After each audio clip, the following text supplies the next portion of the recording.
I personally don't think, frankly, the fight should happen until we're back to more normal times. That fight, you want to be able to elbow the guy next to you. You want to be able to go scream and yell in a room full of a stadium full of 50,000 people, or a arena with 30,000 or 20,000 people. You don't, I want to see the fight anyway, and I'm not going to be unhappy if it happens in in the United Arab Emirates with a limited crowd. But that's not how that fight should happen, in my view. I mean, I think that fight should happen in a raucous, crazy, accessible environment. So you just led me on to exactly what I was going to ask you next, in terms of it being determined where a fight is going to be. And we are in different times at the moment, of course, but let's just talk about it in terms of there being a crowd available, which would mean that we would have to wait. But just so it's more in the context of how boxing has always been, other than this last year, and hopefully it's not going to last too much longer. But what decides where it is then? Is it quite simply money? Green, lettuce, money. That's what determines where it's going to be. Look, if shake your booty from some Arab nation wants to put up $100 million site fee, it's going to happen there, even if he wants it only in front of his family. I mean, that's just reality. From a sport, the good of the sport, from a standpoint of, and I don't want to say fair play, but I do want to say fair play, because when you have the two biggest look, other than Lennox Lewis, these are the two most significant heavyweights in the history of the UK. And they're at the top of their game at the same moment in time. The idea that that fight wouldn't take place in Britain is insane to me. It's insane to me. And I would hope that the reason I'm saying I'd hope it would wait, you're not necessarily going to get the same money from the UK, even with 50,000 people in a soccer stadium, than you would get from a very desirous UAE or Saudi Arabia or Qatar or whatever. You likely could get more money from some benefactor that has a real interest in bringing a big event to their country. But from the standpoint of sport, you have to want to see that in the UK, I think. You agree? Yeah, absolutely. And I suppose as well, Lou, maybe it doesn't quite hit the same number as what, like, so for example, a Saudi Arabia could throw as a site fee. But if it does 90,000 at Wembley, it's going to cushion the blow. It's still going to bring in a lot of revenue. 100%. I also agree with that totally. I also believe this. I really believe this. The fight is bigger spectacle and bigger in the UK, and that will translate to increased television money, increased interest from subscribers who will subscribe to a streaming service, which is obviously the DAZN goal, and a goal of streaming services. I think the pay-per-view numbers will be higher if the event takes place in Britain than if the event takes place in the Arab world. So I do think that, and 90,000 people, the reason I said you need the crowds again, because 90,000 people at Wembley for a fight of that magnitude is going to generate a whole lot of money in its own right, So I'm hoping for the fight. Interestingly, I'm not so much rooting for the fight in the next few months. I'm rooting for the fight as soon as we can open up Wembley to everybody. Yeah, I mean, away from that fight, coming down a few levels. And by the way, I used to go to every big fight. I mean, my love is no longer pure. I mean, anyone who knows me knows I'm a little bit jaded on boxing these days, and 31 years in it is a long time to get smacked around.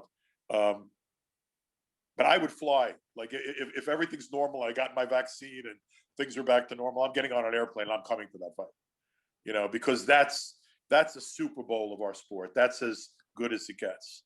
And I wouldn't want to miss it. Yeah, I can't think off the top of my head of a bigger event than how I imagine that would be. And also, so just in the same kind of spirit of thing, but down a few levels. For example, just to give an example to people listening that don't know the business so well, for you to put a show on, Lou, at the theatre at Madison Square Garden, which is going to cost you a lot of money to rent that out. The hotels in New York are expensive and really expensive depending on the time of year. Or you can go to somewhere like Atlantic City. You get a site fee, I guess. You get a discount on the rooms. And, you know, in America, when there's a show on, you've got guys flying in from all over. You're generally in town the week of the fight. You got to do your medicals, you know, et cetera, et cetera. So, you know, 7 nights in a hotel, per diems, expenses, you know, it adds up, doesn't it? Incredibly expensive. So if you're getting the deal, It's about Matt. The easiest thing all the time is to take a guarantee, is to let someone buy out your gate, whether it's a casino in Atlantic City or a casino in Connecticut or Las Vegas. The easiest thing is to do that. There's not the same pressure on you to sell tickets, but it's also not the same incentive to promote. And sometimes the easiest thing isn't the best thing, because if you're able to sell out the big room at Madison Square Garden, or for a fight that's not quite as big, if you're able to sell out the theater at the Garden, which you fought at and you know is a beautiful venue, if you're able to sell those out, then you can handle the hotel rooms and the per diems and the high costs of promoting in New York City. New York City becomes an impossible place to promote. The Garden, Barclays are impossible places to promote in a pandemic without full occupancy. And right now, frankly, New York is completely shut down still. Like, I can't do a thing. You know, I've been taking a lot of lip from a lot of my fighters, and I've kept a lot of my fighters busy, but that's by hustling and doing deals with Eddie and Golden Boy and Aram and Al, who have bubbles to their platforms.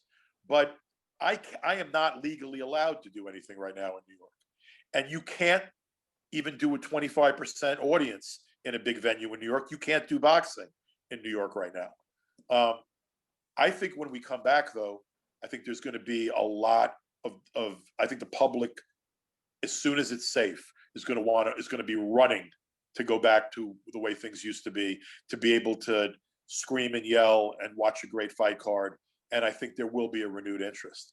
But I think your point in terms of the making of a deal, the point about whether you're going to a casino or you're going, look, hometowns, there is more excitement, interest, energy generally than going to a casino town that's neutral, right?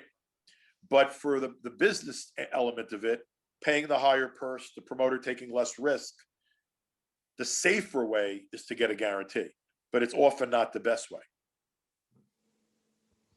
So all of these things, of course, speak to the money side of it, where you go for it, as you said, whether you take the site fee or whether you look to promote it, ticket sales.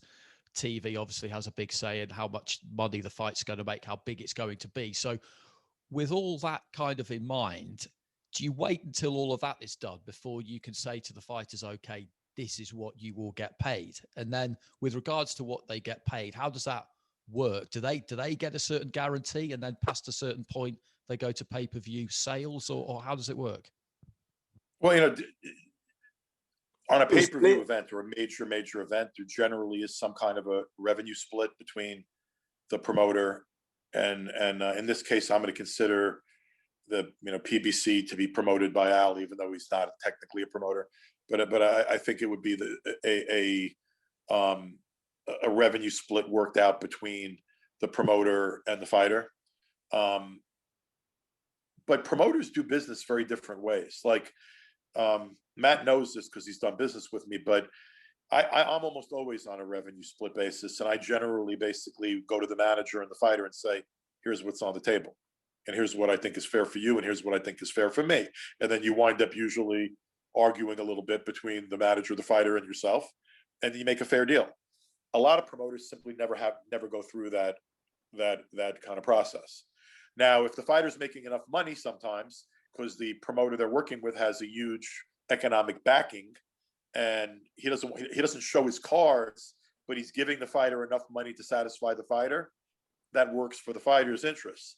But promoters do business in different ways, and an awful lot of them aren't so transparent. Many of them are. And I think we're evolving to a point that the fighters in boxing at the highest levels are astute enough to know that it's important for them to know what's in the pot and how much of it they're getting. but there's still an awful lot of promoters that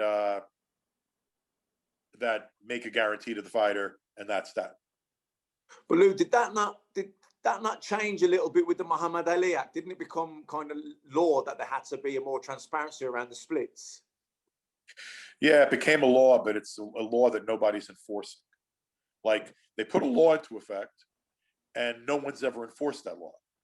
And the fighter is the only one that can bring an action against, under the Ali Act, against the promoter or a manager. And there have been very few brought by fighters, maybe one or two in the US since the law was enacted. The other thing, there's a technicality with the Ali Act, which is, there's Ali Act reporting. And the idea is you give the Ali Act statement to your fighter to sign, to say, I know that I made this, and I know that my promoter got that. Now with who's really paying the money though? Now it's the streaming service, or it's ESPN or PBC or DAZN. But it's the promoter that has the arrangement with the network that's doing the Ali Act disclosure. So what's going on in that level between the promoter and the streaming service or the TV? Who knows? It's not disclosed. It's not explained to the fighter. The other thing is, if you give an Ali Act disclosure in the dressing room an hour after the fight, the fuck difference does it make? Like, what does it do? I'm not saying I presented paperwork to the fighter before the fights generally, but I when there's an offer from a network, the fighter and the manager know what I'm getting paid, on a major event where the fighter is an A-side particularly. The fighter will know, okay, here's what DAZN is up, here's what DAZN is providing through Eddie or Golden Boy. Here's what I'm being offered by ESPN.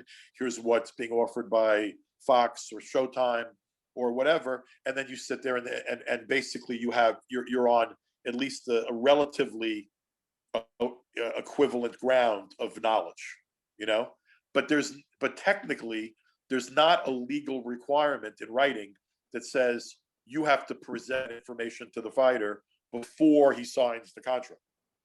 Now, that's generally how I do business. I'm not the only one that does business that way. I think there are other promoters also that may not often do business that way, but with respect to certain fighters have to. I'm guessing that AJ gets a whole lot of disclosure from Matchroom and Eddie because he's that important and significant, to British boxing and to their business. But I guess the real answer is depends on who you're doing business with.